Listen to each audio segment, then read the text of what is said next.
शङ्जेपा वित्तन्पुरा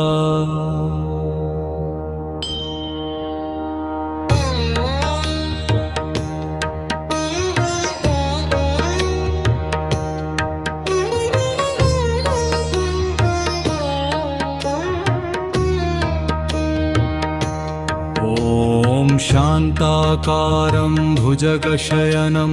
पद्मनाभं सुरेशं विश्वाधारं गगनसदृशं मेघवर्णं शुभांगं लक्ष्मीकान्तं कमलनयनं योगिभिर्ध्यानगम्यं वन्दे विष्णुं भवभयहरं सर्वलोकैकनाथम् मेघश्यामं पीतवस्त्रं श्रीवत्शांकं चतुर्भुजं शङ्खचक्रगदापद्मैः सायुधं ध्यायेदच्युतम् विश्वं विष्णुर्वषट्कारो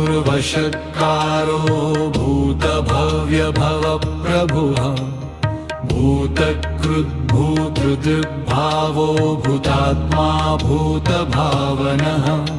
भूतात्मा परमात्मा च मुक्तानां परमागतिः अव्यया पुरुष साक्षी क्षेत्रज्ञोऽक्षरेव च योगो योगविदां नेता प्रधान पुरुषेश्वरः नारसिंहवपुः श्रीमान् केशव पुरुषोत्तमः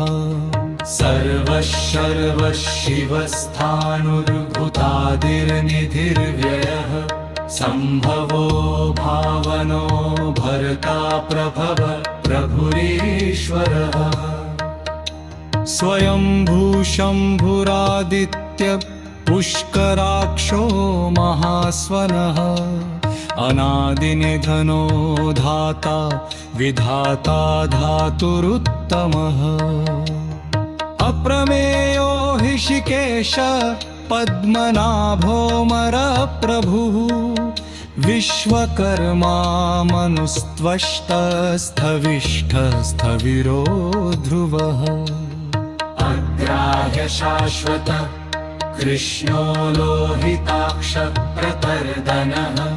प्रभूतस्त्रिककुब्धाम पवित्रं मङ्गलं परम् ईशानः प्राणदः प्राणो ज्येष्ठश्रेष्ठ प्रजापतिः हिरण्यगर्भो भूगर्भो माधवो मधुसूदनः ईश्वरो विक्रमी धन्वी मेधावी विक्रमक्रमः अनुत्तमो दुराधर्ष कृतज्ञ कृतिरात्मवान् सुरेशः शरणं शर्म विश्वरेताः प्रजाभव अह संवत्सरो व्याल प्रत्ययः सर्वदर्शनः नारायणं नारायणं नारायणं नारायणं वासुदेवाय नमः श्रीविष्णवे नमः अजो सर्वेश्वर सिद्ध सिद्धि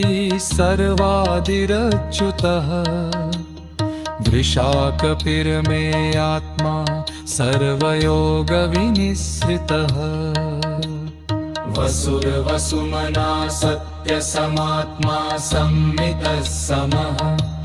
अमोघ पुण्डरीकाक्षो वृषकर्मा वृषाकृतिः सर्वगः सर्वविद्भानुर्विश्वक्सेनो जनार्दनः वेदो वेदविदव्यङ्गो वेदङ्गो वेदवित्कविः लोकाध्यक्ष सुराध्यक्षो धर्माध्यक्ष कृपाकृपः चतुरात्मा चतुर्व्यूहश्चतुर्भुज नारायण नारायणं